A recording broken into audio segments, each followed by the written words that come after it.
When it comes to motor oil, there is a lot of misinformation literally anywhere that you look. So today we're gonna break away the facts from the fiction and bust some myths when it comes to engine oil. How long should you run on an oil change? What type of oil should you run in your car? What viscosity? What do the different viscosities even mean? Did I just say viscosity? I don't know. We're gonna answer that question too. Pretty sure I did, but it's viscosity. I apologize. And if you're thinking, how is this guy qualified to talk about this? Well, if you notice, I have a small amount of facial hair right now because I haven't shaved for a few days, but I could. So according to this guy who commented on a previous short of mine, I must be qualified. But despite the facade that I'm putting up that I have tons of energy right now, I'm actually super tired. So we're gonna go get a coffee. Right about now. So I'll see you in however long it takes to edit this shot.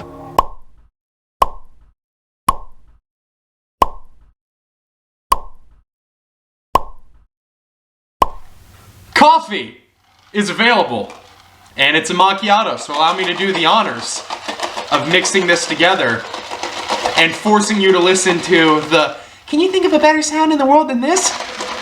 Now I'm happy, now I'm ready to talk. I don't know why I approach that like this is some sort of interrogation, negotiation situation. Wow, that was straight up bars. Oil, it's confusing, am I right? What do you run? Do you run Valvoline? Or do you run Valvoline, Quaker State, or Pennzoil, or Marvel Mystery Oil, or air filter oil? No, don't put this in your engine. So what do you run? Well, a really simple place to start is extremely gun dead obvious.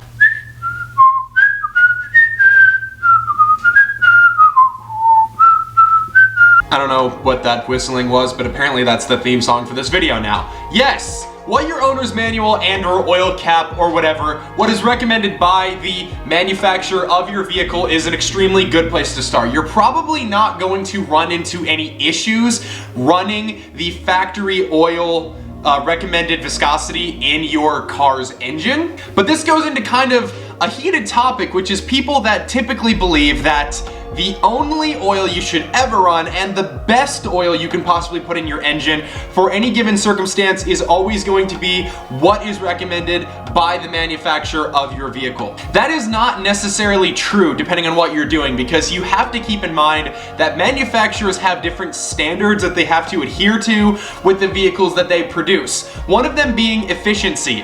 If you notice, a lot of modern day vehicles use oils that are very, very thin, typically something of a 20 weight oil like a 0W20, 5W20, certain engines like certain Toyotas and stuff like that use a 0W16, which is essentially mostly proprietary. Even new 6.7 Cummins diesel engines are now recommending a, ironically, 10W30 instead of the usual 15W or 5W40 depending on the weather for those engines. The reason why thinner oil is becoming more of the norm is because of efficiency and really nothing else. And the reason that it's efficient is extremely simple. If you were to put yourself in a 10-foot pool of water and try to walk as quickly as you could from one side to the other, obviously there's gonna be resistance there. Now, if you're going to replace that water with something thicker, like maple syrup or something like that, obviously it's going to be a lot harder for you to move from that side of the pool to the other.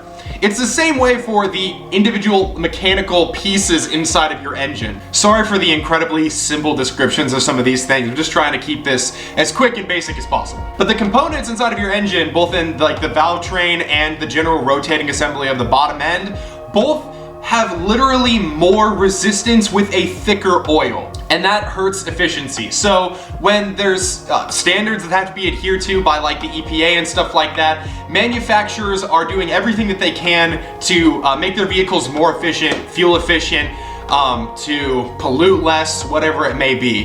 And a thinner oil is something that does help with that a little bit. So if they can engineer a vehicle with tolerances that are tight enough that a thin oil like that is enough to lubricate them properly, then that is absolutely what they're going to do. However, that does not mean that that thinner oil is going to be the best for any given thing you do with your vehicle. If you're just driving your vehicle around and you don't really push it very hard, for instance, if you just have a regular car like my wife's Focus here, then absolutely, run the recommended oil viscosity and you're probably not ever going to have any issues with your vehicle. But if your vehicle is more on the performance end of things, then there are different things that you might want to consider with your oil. Now, viscosity, in my opinion, is something that people get way too hung up on whether it's safe or dangerous to run different viscosities in oil. So moving on to the next point, what sort of viscosity is it okay to run in your car? Now, this is something that it is best to research for your individual vehicle, but there is a couple different examples that show that one viscosity is not necessarily the only thing that can work for any given vehicle. For instance, I showed you the oil cap, the old oil cap, I have an MMR one on there now, on my Mustang. Obviously it recommends 5W20. Now that is interesting because the Track Pack Mustangs of this generation actually recommend 5W50. Now the only difference to those Mustangs engine-wise is that I believe they have an engine oil cooler. The actual internals of the engine are not changed whatsoever. So why did Ford recommend such a vastly thicker oil for the Track Pack Mustang compared to the regular base Mustang like mine, base Mustang GT that is? Well, there's a very good reason. Thicker oil typically helps an engine run slightly cooler and is typically slightly better for engine wear. And naturally, oils do over time start to break down and shear down a little bit in their viscosity and get slightly thinner over time. So a thicker oil like that is typically going to lubricate the engine more effectively for a longer period of time on a vehicle that is probably going to get beat on a lot, like something as the Track Pack or something like that. So when Ford made the Track Pack Mustang, obviously they figured a lot of people were going to be taking it to the track and putting that engine through its paces a lot more, and so they recommended a thicker oil for it. But what's of note here, the exact same engine, which is the 5.0 Coyote in this car, from Ford, they recommended 5W20 on one end, all the way up to 5W50 on the other. That is a vast difference in oil thickness or viscosity. The point being that there's no reason to be overly scared about changing the viscosity of the oil that you run in your car as long as you do your research. There's plenty of known tuning companies for the Coyote 5.0 that recommend a mildly built Coyote to run 5W30, and for something that is really pushing the limits of what the engine can handle, running that 5W50 oil, despite the fact that that is such a difference from what is typically run from the factory. And another example is for any of you who may have worked in the automotive service industry before and have run across a few different European type of vehicles, you might have been frustrated or confused when you looked up what type of oil it's supposed to run in it and found that you actually have a wide range of potential oils that you can put in some of these vehicles, such as from Mercedes or BMW or Audi or whatever. Certain models have a very wide range of what type of oil viscosity they will accept depending on the conditions that the engine is going to be run in. It can literally vary from as wide as like 5W20 up to like 0W60 on certain models. And according to the manufacturer, those are all acceptable viscosities to run. So if you have a Subaru with an EJ25 and you're thinking, hey, I would like to run Shell Rotella T6, but that's a 5W40 oil instead of the regular 5W30 I put in my car, and people are freaking out and telling you not to do it, you'll be fine. Just do your research, because there are examples when jumping up in viscosity can cause issues, especially with individual vehicles that have different control valves and stuff that are actuated by the oil. Putting a thicker oil can mess up some of those systems and not make them work quite right. It can give your car check engine lights and stuff like that. So do your research on your individual platform, but don't be scared to change it up. So that moves us on into our next point, which is oil viscosity as a whole. What does it mean? What does 10W30 oil actually mean? Well, let's break it down for you. That 30 is typically the most important thing for you to look at. That is the viscosity of the oil at running temperature. And that is basically what is going to ultimately matter the most. Now the 10 and the W is where there is by far the most information that is spread that is completely false about oil viscosity. People will tell you that the W stands for weight. It does not. People will tell you that the 10 or the 5 or the 0, whatever it may be, is the viscosity of the oil when it is cold. It is not. At least not exactly. So what does this mean? Well, let's break it down. The W in a oil standard, such as a 10W30 oil like we were just looking at, actually stands for winter, believe it or not. Why does it stand for winter? Because it refers to the performance of the oil and how quickly it gets up to its optimum viscosity, which would be the second number, in this case the 30, when it's cold outside. So then what does the first number mean? Well, that first number is not actually directly correlated to viscosity, it's essentially a rating. Now this is one of the biggest pieces of misinformation that I see spread absolutely everywhere. People will tell you that that is the viscosity rating when it is cold, but that doesn't actually make any sense if you think about it for a moment. And the reason why I say that is because the higher the number of viscosity, the thicker the oil is. So a 5 weight would be an incredibly thin oil in comparison to a 30 weight or viscosity oil. And obviously we know oil, like a lot of things,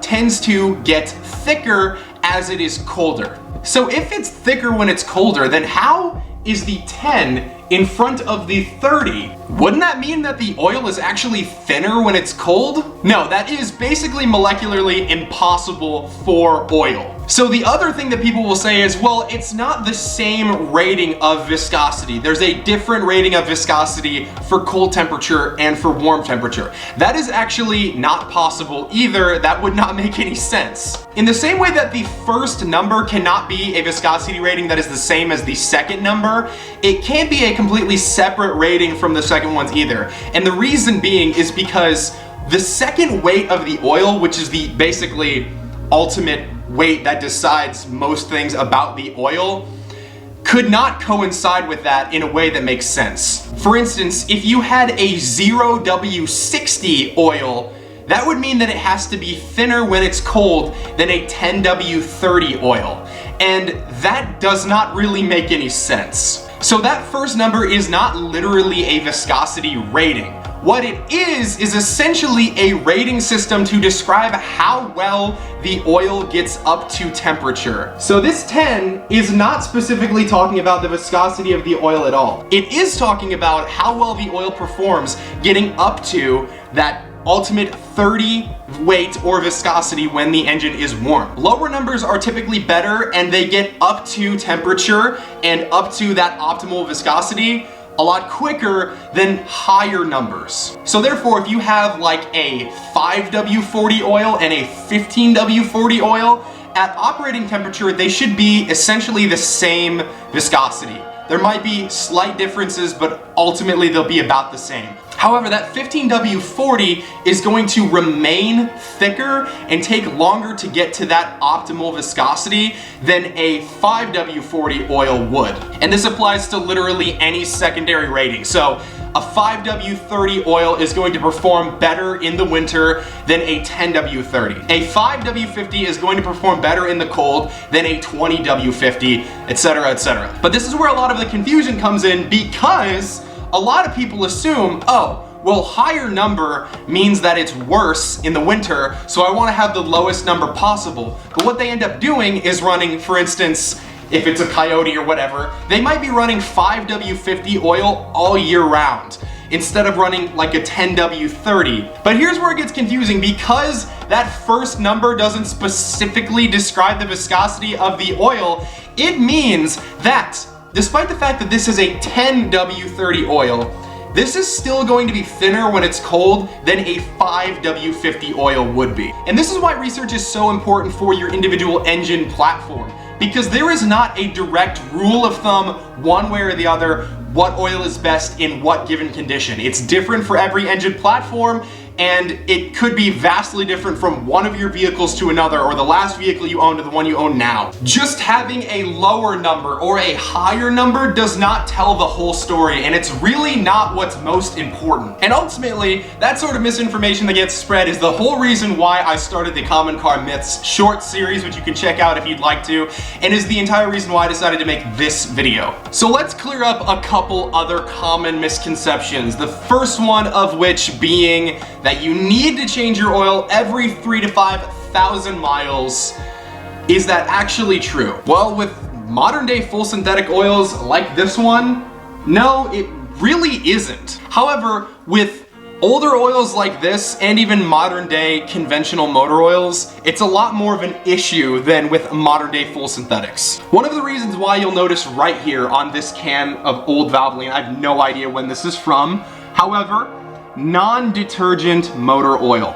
A lot of modern day oils, especially full synthetics, have a lot of different detergents and additive packages with things like phosphorus and zinc that clean your engine and continue cleaning your engine for a long period of time, better than a conventional motor oil will, or especially older motor oils did in the past. Now, typically almost every older motor oil was a conventional motor oil or maybe a synthetic blend at some point. So the old adage of every 3,000 to 5,000 miles is because conventional motor oils break down a lot quicker than modern day full synthetics. In fact, a lot of modern day full synthetic oils are actually capable of going way past that mileage. Now, I would go not strictly off of what the oil says it can do, so much as what is recommended by the manufacturer of your vehicle. If the manufacturer of your vehicle says it can go 7,500 or 10,000 miles on an oil change, then honestly, I would believe it. As long as you're using full synthetic oil, there's no reason why that's impossible. However, even if you're running full synthetic oil that says it's fully capable of going 10,000 miles and your vehicle says, hey, change the oil every 3,750 miles or something like that if you own a Subaru. I used to own 2 Subarus, so that's really ingrained into my head. Well, I wouldn't stretch it to 10K. And the reason why is because certain vehicles have a lot more internal filters that over time can get a little bit more gunked up and clogged as you run an oil in the engine longer and longer. So it's a good idea to try to stick to what the owner's manual says no matter what. However, if your owner's manual says you can go 7,500 or 10,000 miles on an oil change or something like that, there is certainly no harm in changing your oil every 5,000 miles. That'll keep fresh oil in it for as long as possible, especially if you're using a good quality full synthetic motor oil, then you should be just fine. However, if you are using a conventional motor oil, which this is old, but if you're using a modern day conventional motor oil, I would recommend changing your oil probably every 3,000 miles. Conventional motor oils do break down a lot quicker. That's how you can get gunk and sludge that starts to build up in your engine that just makes everything less efficient and typically run less well in general. So let's stop and break the basic points of this down. Unlike many people of my generation would probably tell you, not everything on the internet is to be believed, and many things are completely inaccurate, and information about cars and individual components of them and or things that are required to make them run properly is everywhere. There's so much misinformation about everything, and so I encourage you not just to watch this video and go off of everything I say, but to do your own research on any particular thing that you might be trying to decide or issue that you might be diagnosing with your vehicle. Research is absolutely key. So thank you guys so much for watching. I appreciate each and every one of you who stops by and watches the videos. If you did enjoy this video, please consider subscribing to the channel for more car content, and I will see you guys in the next one.